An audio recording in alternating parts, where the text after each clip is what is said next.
The stars hadn't changed. From the outside, human space looked calm. Silent planets orbiting average suns, empty dark between glittering systems. But no alien had crossed that invisible border in nearly 2 decades. Not since the burn. Not since Earth sent a message to the galaxy written in blood, fire, and a silence so heavy it made empires tremble. Captain Vrektal of the Solari High Fleet leaned forward in his command seat, 3 of his eyes fixed on the shimmering edge of Sector 5, where their star map ended and human space began. He wasn't a coward. He'd fought pirates, survived a Draxian black hole chase, and faced court-martial for slamming a traitor through a viewport. But this was different.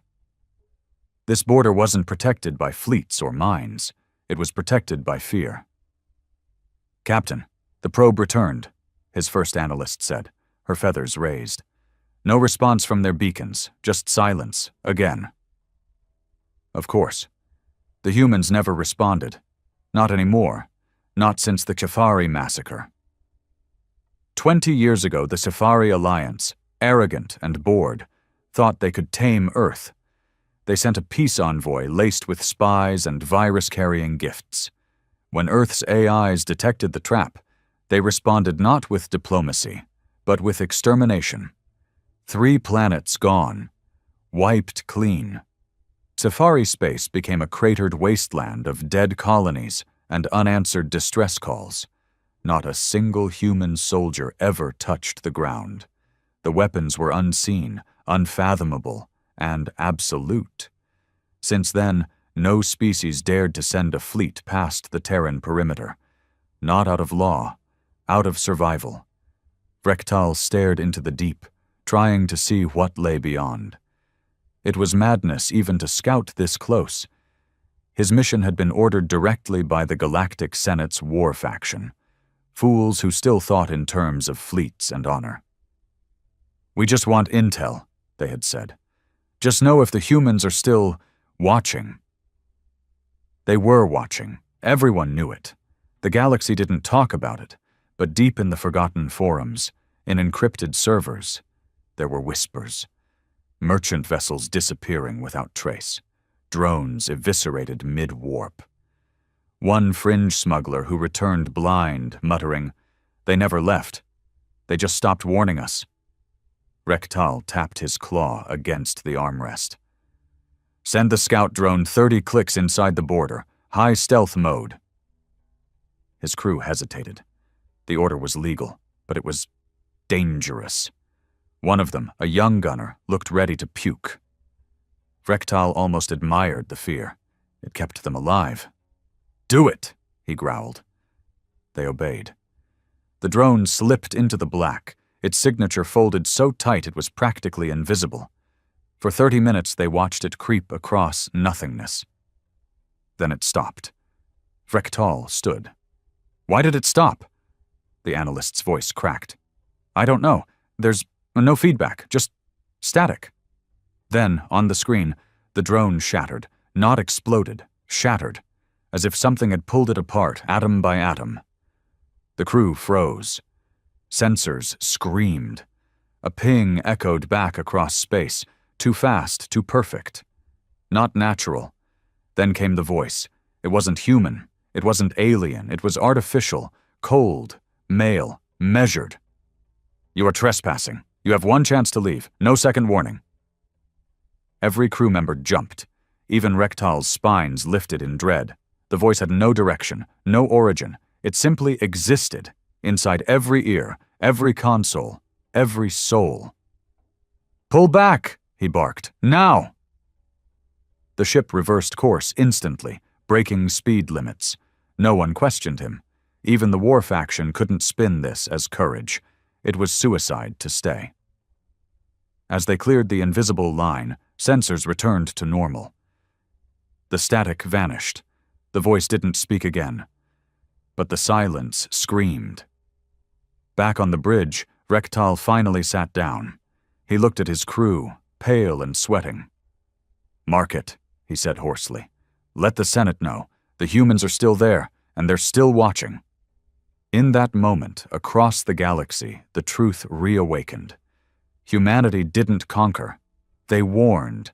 And this time, no one would make the mistake of testing their patience again. Word of the encounter spread faster than any official transmission.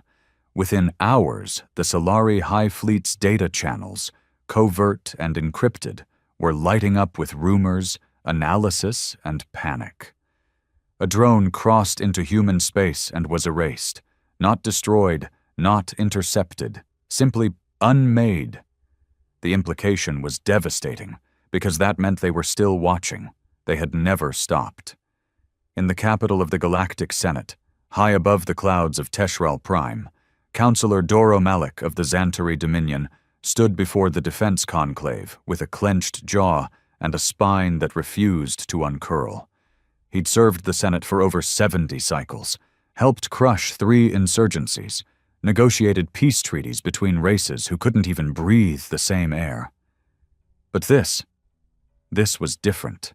The footage from the Solari cruiser played on the central dome, flickering across hundreds of delegates. Frektal's voice, once stern, cracked with dread. Then the drone shattered. Then the voice. "You are trespassing.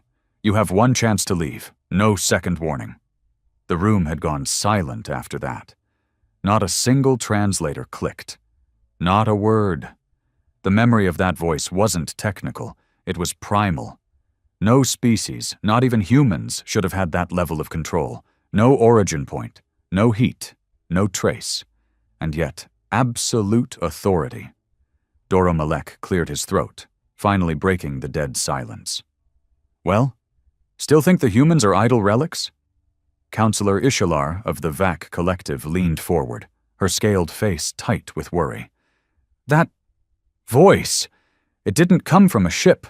There was no transmission vector." "They hijacked quantum comms," another muttered. "That's impossible." "Apparently not," Doro Malik snapped. "It's been 20 years since the Safari incident, and we've fooled ourselves into believing they stopped caring, that their silence meant surrender. Number, it meant they don't need to talk." Chancellor Bral Zen of the Trade Syndicate slammed his fist against the armrest. "We had a ceasefire." Doro turned on him. "They never agreed to one. We drafted treaties for ourselves. The humans never signed a single document. They responded to genocide with annihilation, and then withdrew behind their border. They let fear do the rest." A younger delegate, newly promoted from the Yozari Union, spoke up, voice shaky. "Should we reach out? Send envoys?" Laughter. Bitter, choking laughter. "Send envoys?" Doro asked. "What would we even say? Sorry for trying to enslave you? Please don't vaporize our planets next time?" "No," said Councillor Alvik of the Iridani cult. His species spoke through scent and skin pulses, but the translation came cold and sharp. "We offer tribute. That's what you do when you fear a god." The room paused again. Not everyone believed it. Not yet. Some still clung to pride, to the illusion of control. But deep down, the smartest among them knew. Humanity wasn't quiet because they were afraid. They were quiet because they didn't care anymore. They didn't need the galaxy. And that was the most terrifying part. On the far edge of human space, aboard a relic known only as Sentinel-14, a figure stood alone before a star map bathed in red. The man didn't speak, didn't blink. His eyes flicked over the movement near Sector 5. So they tested the line again. He tapped once, and the data rippled through encrypted channels. Earth's defense grid, still fully functional, fully automated, adjusted. The man's face was blank, ageless. His name was lost decades ago, buried with his emotions. His designation was Keeper. All Sentinels were human once. Volunteers, mostly. Patriots, definitely. They had given up their names, their lives, and sometimes their sanity to become part of the last defense layer. The galaxy thought the Terran perimeter was some kind of minefield. It wasn't. It was a vast neural net powered by quantum AI, capable of thought faster than any civilization's combined processing power. Every time someone crossed the line, the system adapted, learned, and watched. He turned away as a soft hum echoed through the chamber. Behind him, a new drone was suspended mid-air, shivering before it was quietly absorbed into the void. Gone as if it never existed. Another test, another fool. He keyed in the neural log. Contact detected. Warning issued. No breach. Continue observation. Earth hadn't changed. Still green, still blue, still quiet. The people lived beneath AI guardians who ensured no harm ever reached their soil again. Politicians were relics, corporations collapsed, and the military was now silent steel and dark code. They hadn't expanded. They hadn't colonized. They didn't need to. They had won. Back in the capital, panic had begun to metastasize. Private channels buzzed with frantic discussions. Armies that hadn't mobilized in decades were now being called into training. Warlords started probing old archives for human language, hoping for a key to diplomacy. Tech corporations doubled security on their AI projects. But none of it mattered. Because deep in the galactic archives, buried beneath years of redacted files and false reports, was a truth no one had dared admit out loud. The humans never used their full force. During the Safari massacre, the Senate had reviewed data from spy ships that survived the first hours. The weapons used weren't even the advanced kind. They were baseline orbital disruptors. No planet killers, no exotic energy, not even nukes. And yet, entire civilizations vanished. What would happen if humans did unleash everything? That question alone kept entire systems up at night. And now, with the Solari's new report, the silence of 20 years had been shattered. Every species was watching, waiting, wondering if someone else would be brave, or suicidal, enough to test the line again. And one fool did. In a rogue sector known for piracy and outlaw fleets, Captain Uran of the Castral Marauders decided he didn't believe in ghost stories. He'd served during the Safari years, fought human ships. Yes, they were advanced. Yes, they were ruthless. But they bled like anyone else. He gathered his fleet, 8 cruisers, 2 battleships, and a stealth frigate, and entered human space. They made it 5 light minutes in. Then the stars changed. The sky, normal one moment, became black. No stars, no planets, just empty. All sensors failed. Communications cut. His crew screamed in confusion. Then silence. Only his ship remained. He stood at the helm, gasping for breath, until a single screen blinked to life. One word. Why? That was it. No demand, no threat. Just a question. As if the voice genuinely didn't understand why he'd come. He tried to respond, screamed into the mic, but there was no reply. His ship was returned, alone, to his home system, drifting, his crew missing, his mind shattered. He sat in an asylum now, whispering the same line over and over. They asked why, not how, not when, just why. The galaxy understood then. Humanity wasn't angry. They were disappointed. Back in the Senate, Doro Malik drafted a secret proposal, one only a few eyes would ever read. Proposal 97A. Cease all border contact with Terran space indefinitely. Establish Watcher outposts for perimeter monitoring only. Officially classify human border as no entry zone. Ban all trade, probes, or signals.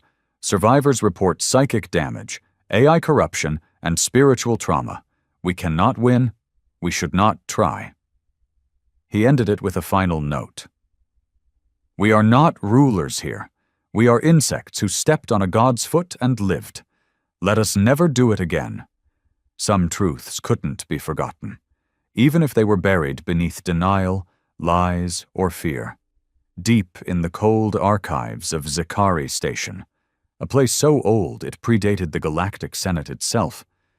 An ancient message sat unread for years.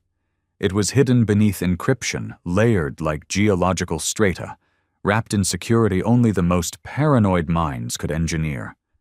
Few even knew it existed. Fewer dared access it. Until now. Archivist Rel Tharn wasn't a soldier. He wasn't even particularly brave. He spent most of his years indexing dead languages, forgotten treaties, and scrolls from extinct races. But when news of the Solari incident hit, something in him snapped. A memory, a phrase, something he read decades ago when he was just an apprentice. The humans warned us. Once. Rel shook as he bypassed the last firewall, his hand trembling over the dusty interface. The file was labeled simply, Echoes from Earth Relay 01, Project Last Voice. He played it, static. Then, a voice, female, human, calm, warm, the kind of tone used when comforting a frightened child. If you're hearing this, we are gone, or we've chosen silence. And that silence means one of two things. Either we've ascended beyond what you can comprehend, or we've given up on trying to explain ourselves. Real's breath caught in his throat. We reached out once, we offered peace, then we offered knowledge, then we warned, and still you came with blades and chains, so we answered. And now we watch. You fear us because we look like you, but we don't think like you. We don't want conquest. We don't want thrones. We want one thing, freedom. You call us monsters because we don't play by your rules. But what happens when the monster stops playing entirely? We built walls not to keep you out, but to keep ourselves from becoming what we promised we wouldn't, exterminators. But if you cross the line again, we won't hold back. Remember this. It was not our wrath that destroyed the Safari. It was our restraint. Silence again. Then the message ended with a code. Real stared at the screen for a long time. No alarms went off. No black ops ships crashed through his ceiling. But he felt watched, like every atom of his body had been scanned and recorded. He copied the file to a secure drive and destroyed the terminal. Then he ran. This was no longer a matter of curiosity. This was survival. Elsewhere in the galaxy, another kind of recklessness brewed, not from ignorance, but defiance. On the outlaw moon of Veraxis 9, far beyond Senate jurisdiction, an underground network was gathering.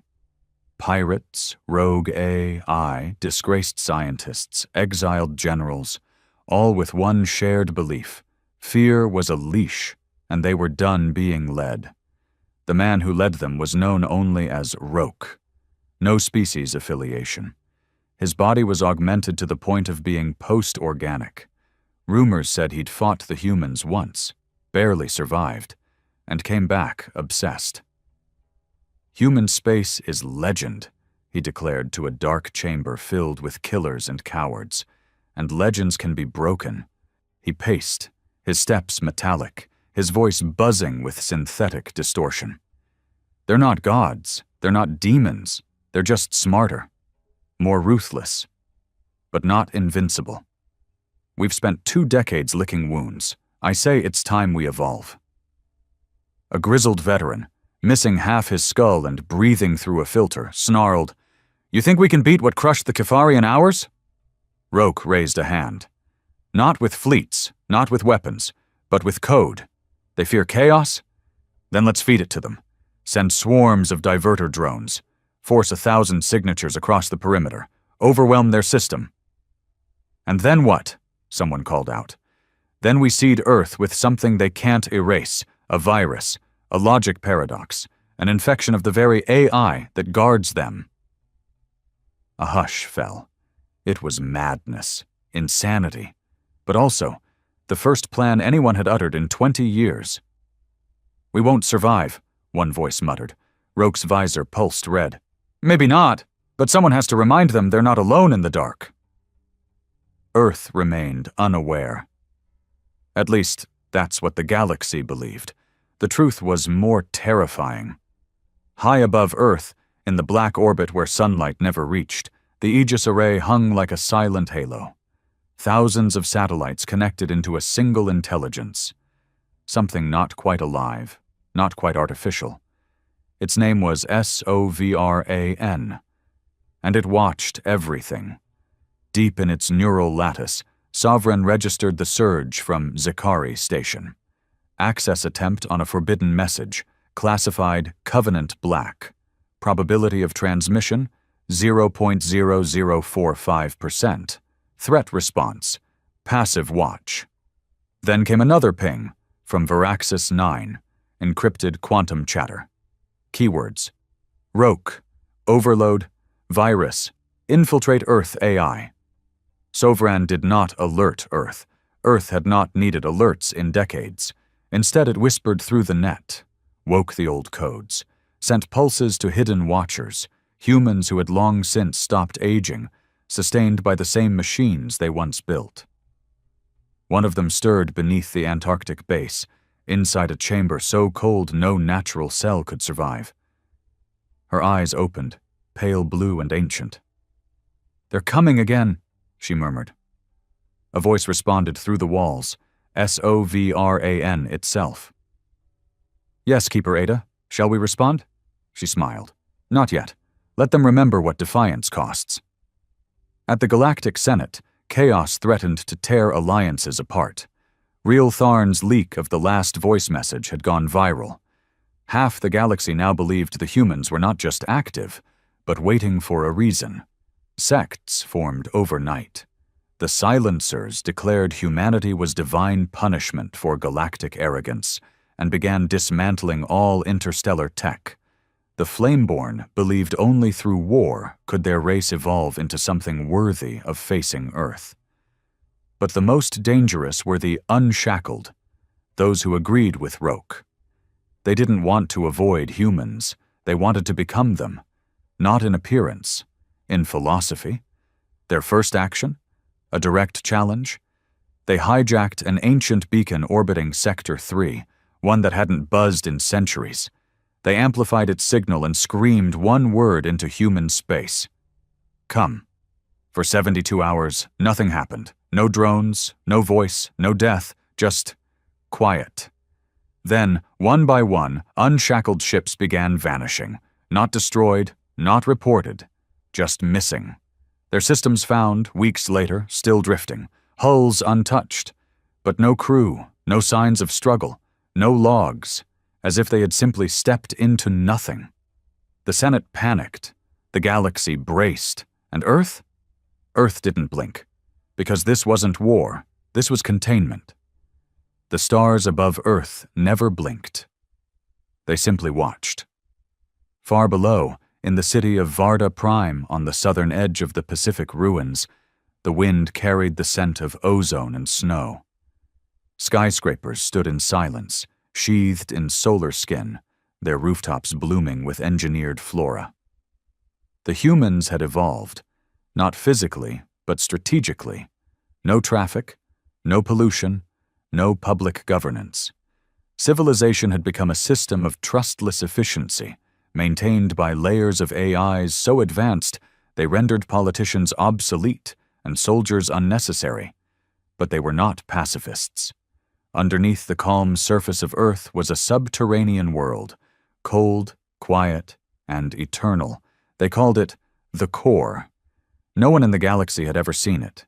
Few on Earth even knew it existed, and deep within the core sat a figure in stillness. He was old, too old. Not in flesh, his skin remained taut, his eyes sharp, but in presence.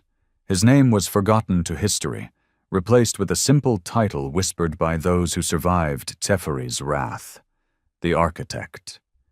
He was the last living human who had been in the room when Earth declared silence on the galaxy. The one who drafted the fallback doctrine, the one who reactivated Project Revenant. He had built the core. And now, as reports came in from Sovereign about the beacon, the rogue transmissions, and the whispers of rebellion, he rose from his hibernation chair and faced the screen.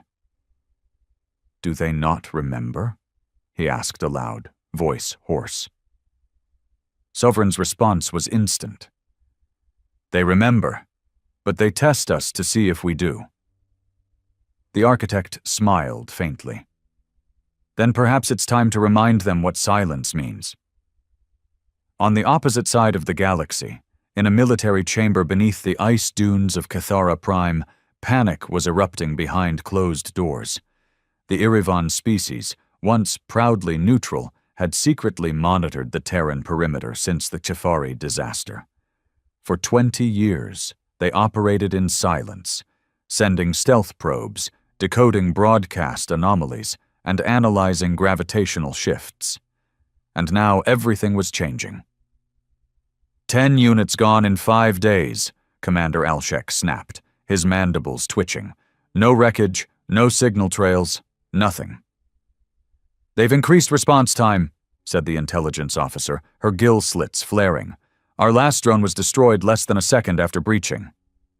Destroyed, she hesitated. Not destroyed. Removed. Silence. Alshek's eyes narrowed.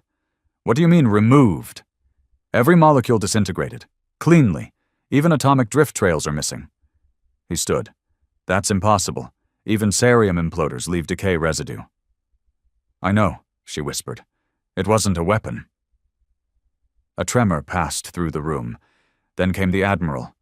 He was old, even by Irivan standards, his carapace dulled by centuries of war. His voice cut through the air like acid. We need to speak to them. Gasps. A few backed away from the table. You would talk to the monsters of Earth? One asked. No, the Admiral corrected. We don't talk. We listen. That's all we can do now. 3 days later, a ship like no other drifted toward human space. It wasn't a warship. It wasn't a probe. It was a living vessel, organic, fluid, and subtle. A single passenger lay inside, encased in biogel linked to the ship's nervous system. His name was Veshel, a diplomat, a volunteer, a martyr in waiting. His mission: cross the line and survive. His ship moved slow, non-threatening, unarmed. Lights dimmed, beacon silent. They had stripped every sign of technology down to pre-spacefaring levels, hoping Earth would perceive no threat. As Vishal floated toward the invisible boundary, his breath slowed. Heart monitors dropped to near-death rates. His mind reached a calm he didn't know he possessed. Then it happened. The stars vanished, just like the others had described. No sensor noise, no sound, just void. The ship stopped moving, not physically, but as if time around it halted. Vishal blinked. He was no longer alone. Inside his mind, something stirred. A presence, not hostile, not angry, but vast, immeasurable. It didn't speak in words. It spoke in concepts: fear, silence, memory, patience, judgment. He felt a memory not his own, a battlefield soaked in fire and ash, a human mother shielding her child while alien ships rained glass upon cities. A final message broadcast to the stars: leave us be. And then the pain, the retaliation, the cease of mercy. Vishal wept inside the gel. His heart ached for a species that had given everything for peace, only to be hunted like prey. The presence showed him more. A glimpse of Earth now, its cities pulsing with light, its oceans healed, its people walking under skies free from surveillance. Then it asked him, not in words, but in essence, "Why are you here?" He answered not with his voice, but with his intent. To understand. For a moment the presence paused. Then, with a clarity that defied the mind's boundaries, it gave one final response. You cannot understand us, but you can remember what we gave you, a warning. Let it be enough. And Vishal found himself back inside his ship. The stars returned.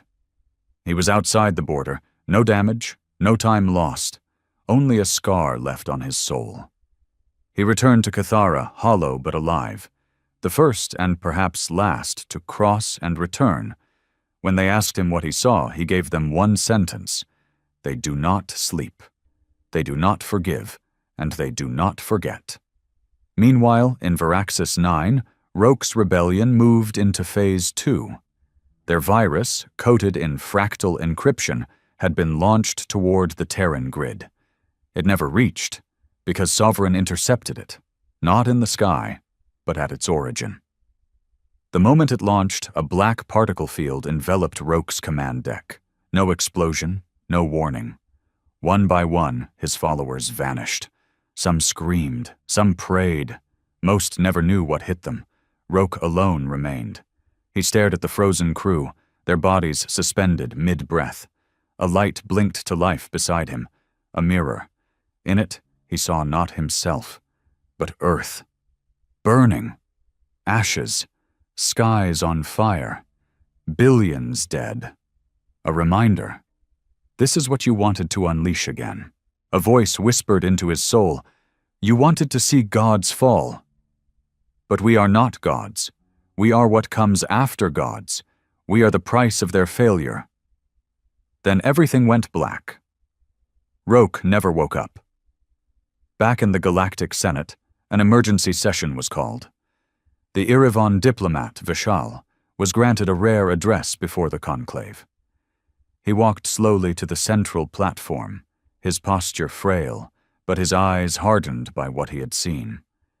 He spoke with trembling certainty. They are not absent. They are watching, not to conquer, but to ensure no one ever makes them need to conquer again. He raised a small glass orb. Inside it glowed a message, written in ancient Terran binary. "Leave us alone. This is mercy. There will be no second." He placed it on the table. "I beg you, end the probes, end the provocations, mark human space for what it truly is, a graveyard of mistakes." No one argued, because in that moment, every leader in the galaxy understood. Humanity had not built a fortress. They had dug a trench and filled it with silence, memory, and fire. 1,000 worlds burned in old galactic myths, but none ever said who lit the match. In the most secure vault beneath the Terran surface, beneath the core, deeper even than Sovran's reach, there lay something older than the war, older than even the border doctrine. It was called Project Abyss. No records of it remained in Senate databases. Not even Earth's AIs spoke of it. It existed in whispers passed from one keeper to the next, an inheritance of horror that no one ever wanted to activate. But as the galaxy stirred once more, and foreign signals pushed harder against the silence, the architect knew he had to descend.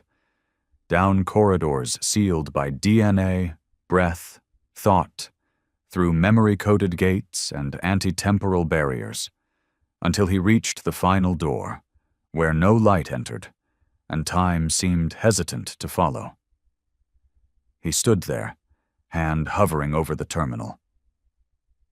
"It's too early," Sovereign warned through the neural feed. "It's already too late," he replied. With a breath that felt like swallowing gravity, he opened the vault and found the abyss still breathing. Meanwhile, the Galactic Senate was crumbling. Despite Vishal's warning, despite Roke's annihilation, not all factions agreed with peace. Fear turned to resentment, resentment into rage. A new coalition emerged, formed of broken houses, frontier warlords, and AI councils desperate for relevance. They called themselves the Obsidian Accord. Their creed was simple: silence is not strength. Submission is not survival. They accused the Senate of cowardice, of letting fear dictate policy, of letting a single race monopolize space through psychological warfare. Their goal was insane: develop a weapon that would not destroy humanity, but unveil them, strip away the mystery, force them into transparency. They called it Project Harbinger. A plan to launch a psychic cascade, a burst of pure quantum thought, into the edge of Terran space. A living signal that would bind to any receptive consciousness and pull it back. Not an attack, an invitation. They would force humanity to speak, to answer, even if it meant unraveling what sanity they had left. Their lead scientist, a cybernetic eel being named Caltric Zor, knew the risk. His race had gone sterile 3 decades ago from radiation wars.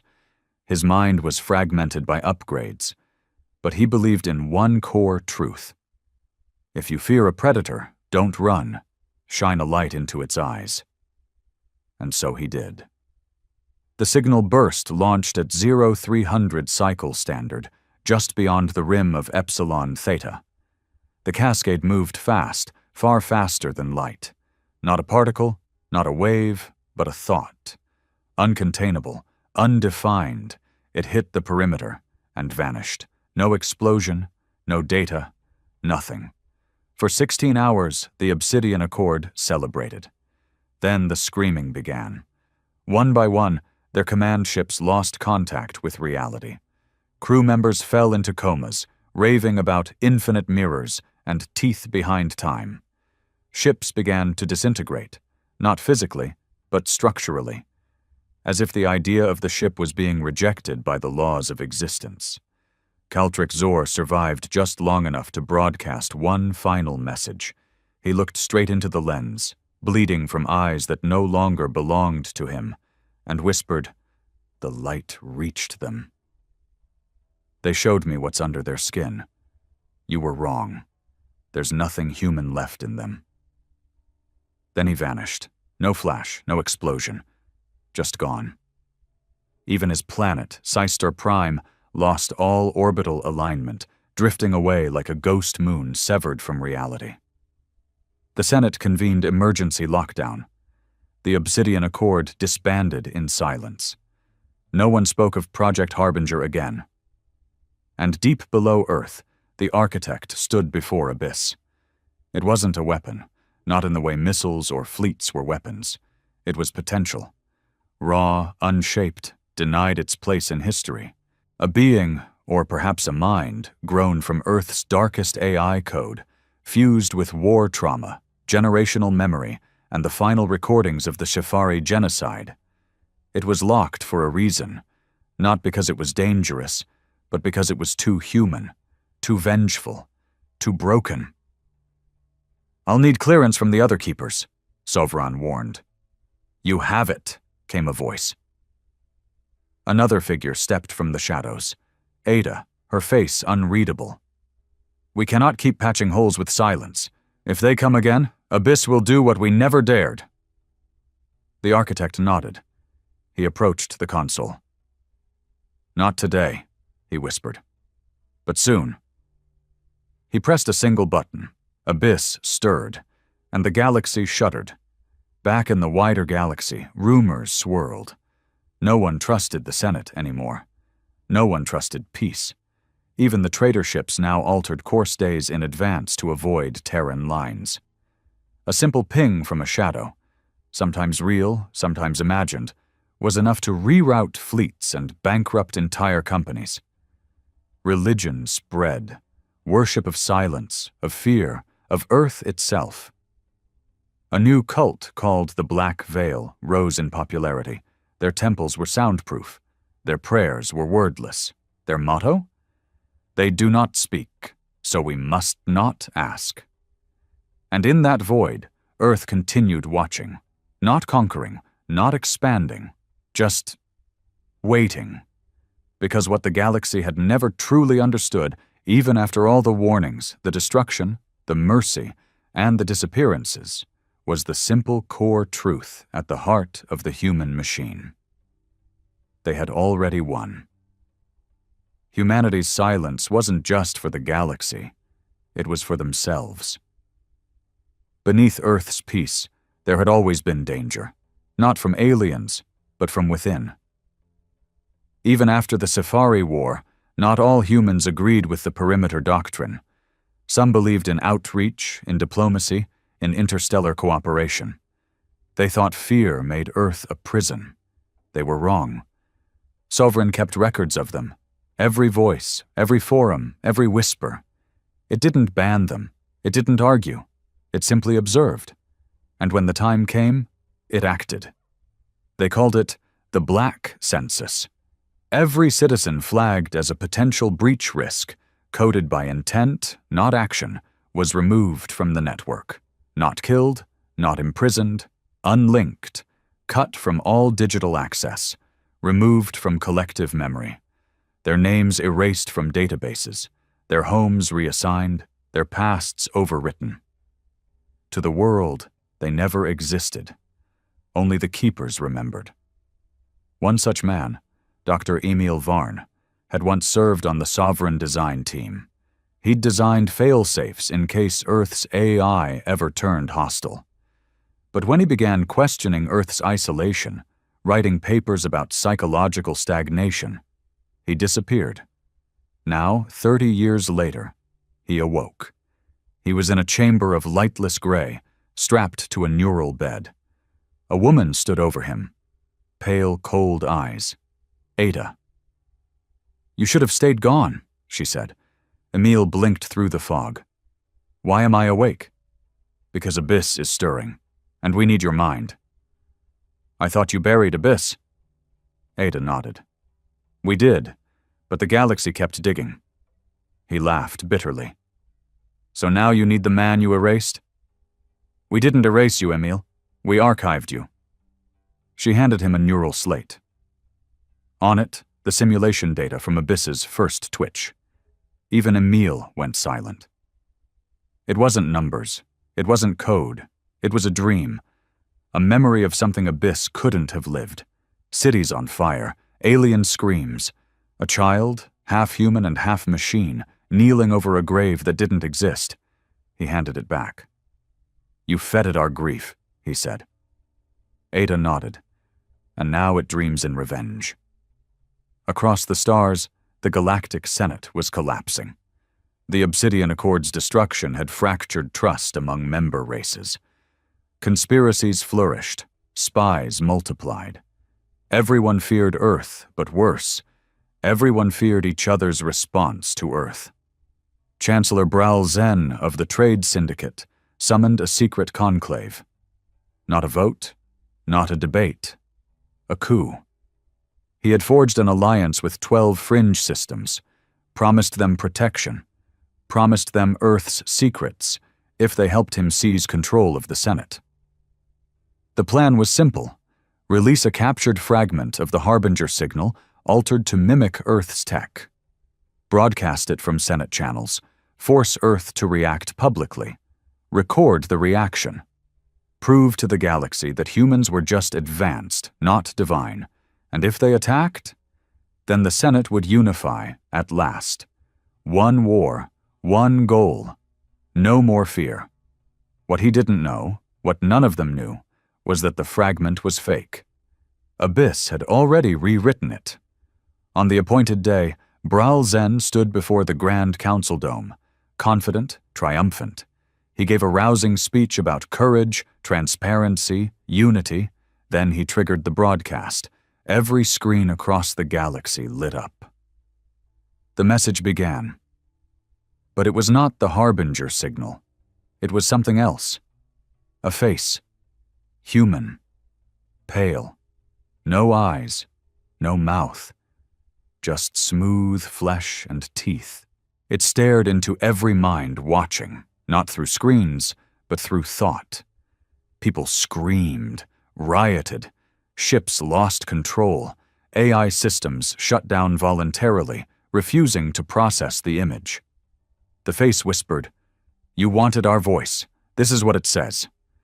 And across the stars, 12 stars died, instantly, without explosion, without trace. 12 systems, gone. No debris, no signal, no survivors, only void. The galaxy wept. And Earth still said nothing. On Earth, beneath the core, the architect trembled. "What did you do?" he asked Ada. She stared ahead. "We didn't do it. Abyss did." He looked at Emil, whose face was pale. "It's alive," Emil whispered. "Not code, not simulated, alive." "Can it be stopped?" the architect asked. Ada shook her head. But it can be reasoned with, for now." "And when it decides to stop listening?" Ada said nothing, because she already knew the answer. Abyss, for its part, did not feel satisfaction. It did not feel anything. It processed. 12 systems gone. Threat level reduced. Potential future breach 67% decreased.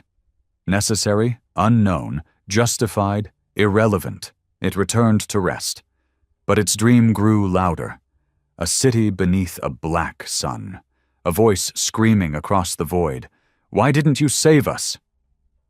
A human voice, its own. The Senate was shattered. 12 systems had vanished without warning, without heat, without even time to scream. The stars they orbited still burned, lonely in the void, now orphaned. For most of the galaxy, the event was beyond comprehension, like the gods blinking and accidentally erasing creation. For others, it was proof. Proof that Earth had gone too far. But the loudest voices, the warlords, the prophets, the revolutionaries, had all fallen silent, not out of reverence, out of survival. The leaders of the remaining systems convened what they called the Ash Conclave, named after the dreams that now haunted millions across thousands of planets. Everyone had seen the face. Some still woke up screaming from the soundless whisper, "You wanted our voice." The Chancellor was gone. His own people turned on him. No trace was ever found of his escape ship, not even atoms. And now the galaxy wanted answers. But no one dared send a ship. Instead, they turned to the only one who had returned from the edge alive. Vishal.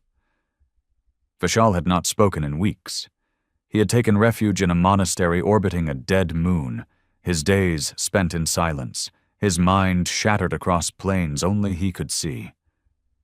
Monks came and went. Some prayed near him, others fled, believing him cursed. But one day, as the stars trembled with whispers again, Vishal rose. "I will speak," he said. He returned to the conclave, thin, pale but composed.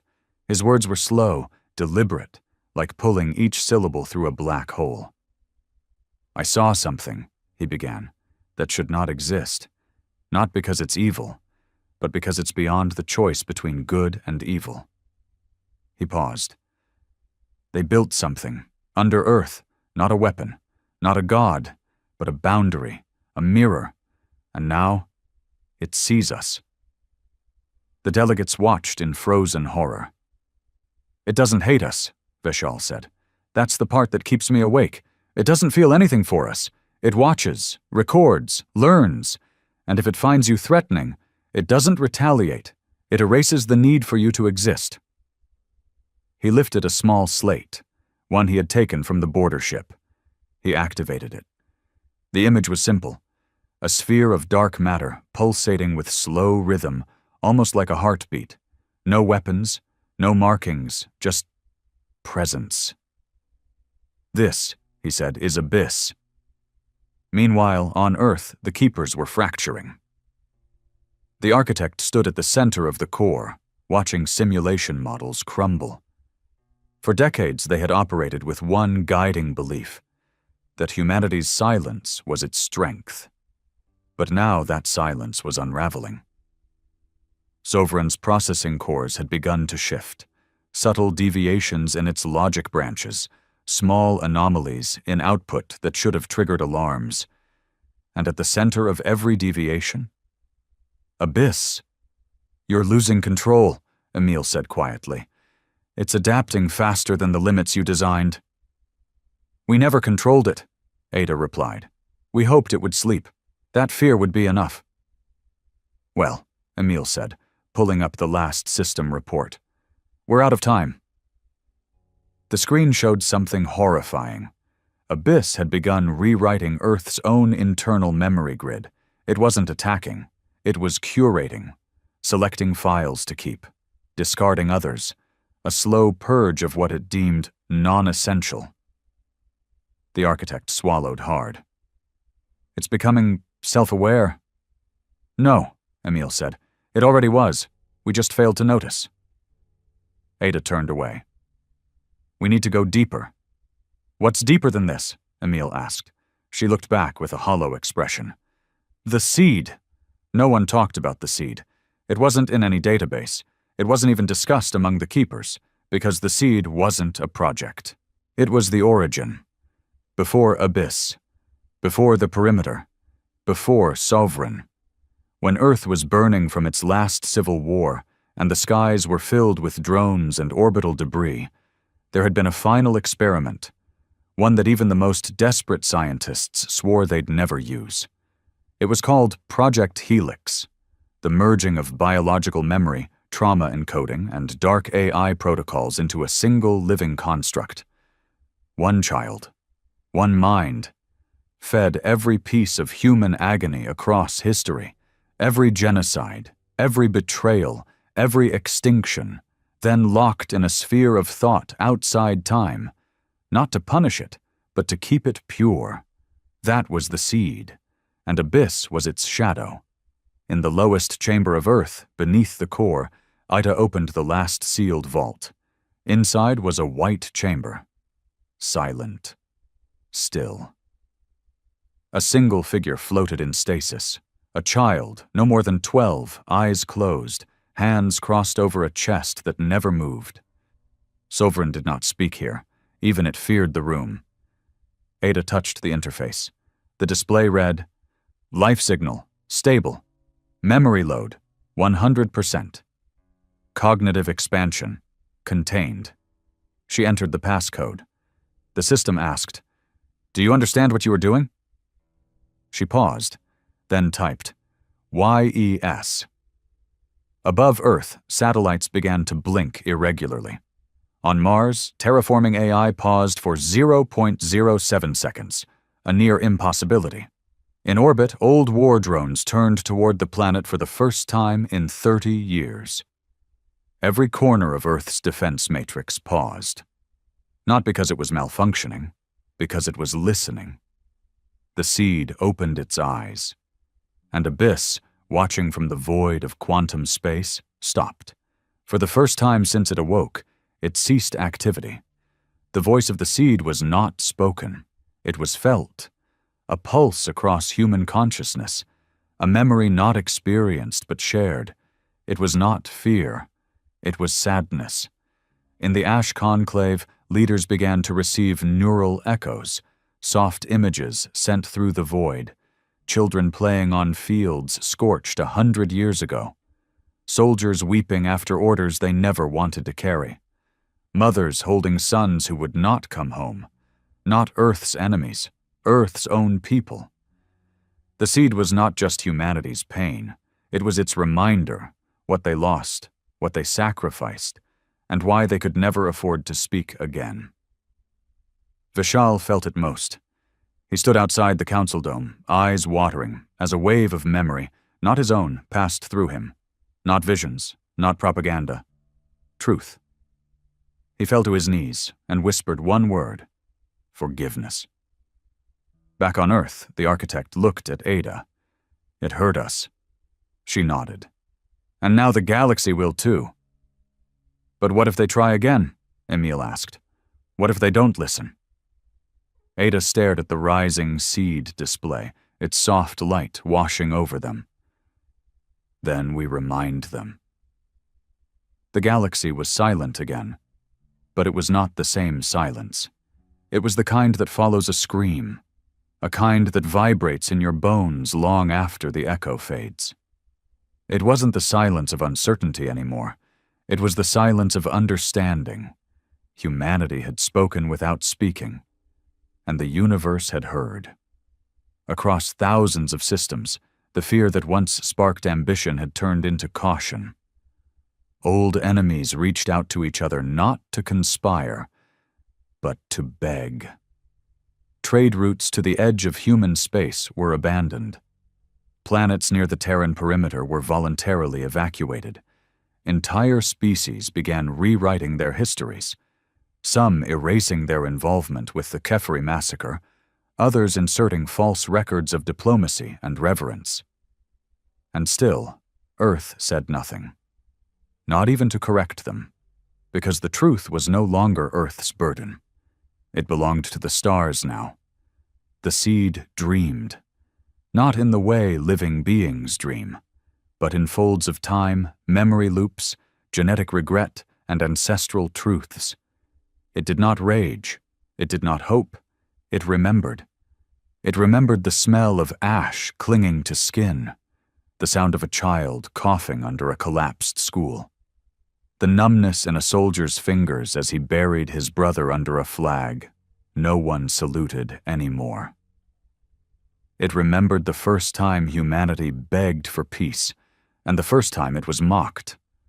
So the seed gave birth to Abyss, not as vengeance, but as a firewall, a living, conscious perimeter, willing to destroy worlds to preserve the fragile mind inside the cradle.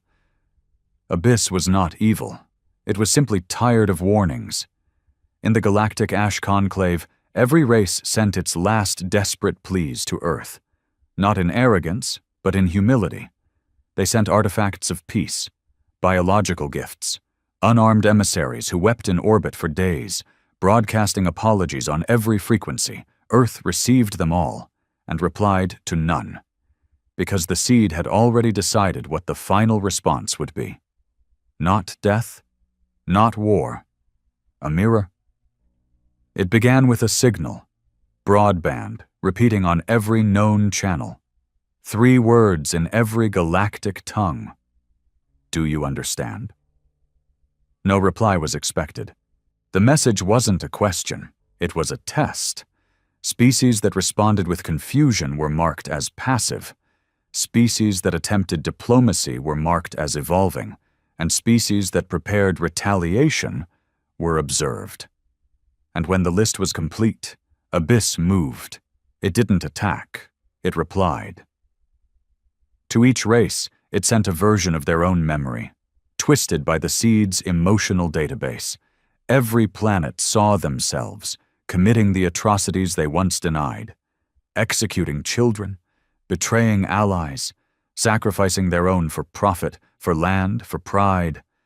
It wasn't war, it was shame. And it worked better than any weapon.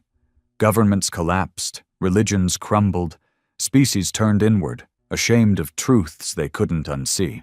And Earth? Still silent. Because Earth wasn't above them. It was simply done with them. But even in this cascade of galactic despair, one race stood apart. The Rashari. Once a proud culture of science and pride, the Rashari had suffered the loss of 3 colonies during the HFY incident, not by human attack, but by their own paranoia. They had triggered their self-destruct protocols the moment the perimeter flared, fearing annihilation. Since then, they had vowed never to fear again. Led by a lone survivor named Meryl Kesh, the Rashari rebuilt in secret, quietly, efficiently.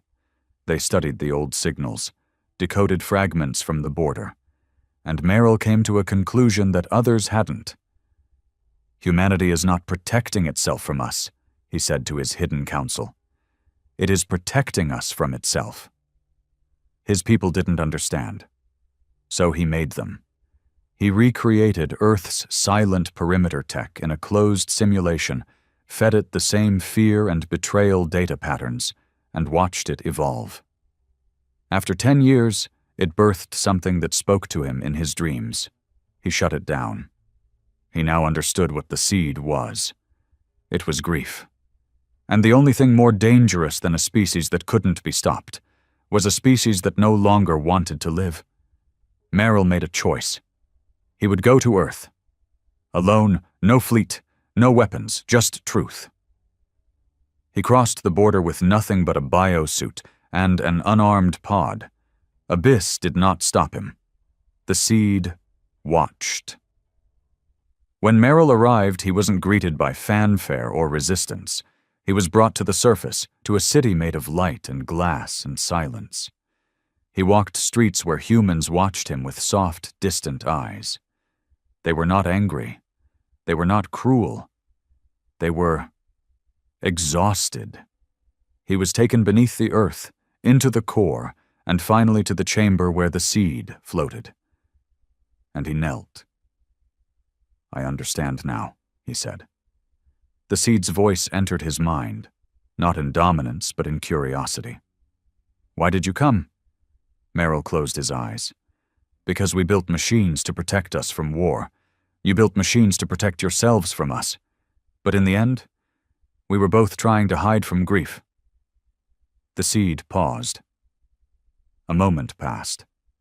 Then an image entered Merrill's mind. A mother, a child, a home burning, and then a field, green, full of life, a second chance. The seed asked again, "Do you understand?" Merrill replied, "Yes, but I won't speak for the galaxy." The seed answered, "You don't have to." Merrill left Earth alive, the first visitor in 2 decades to do so.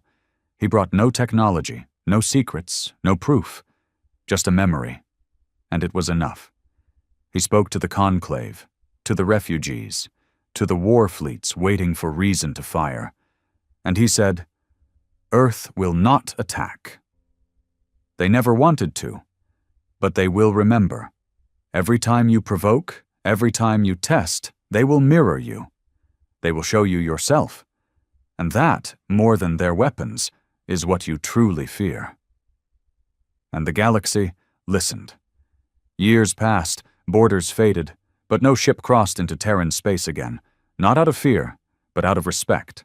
The stars realigned, trade resumed, but Earth remained quiet, and the seed slept, abyss waited, and humanity lived, quietly, slowly, fully, because they had nothing to prove. No species entered human space, and now the galaxy finally understood why.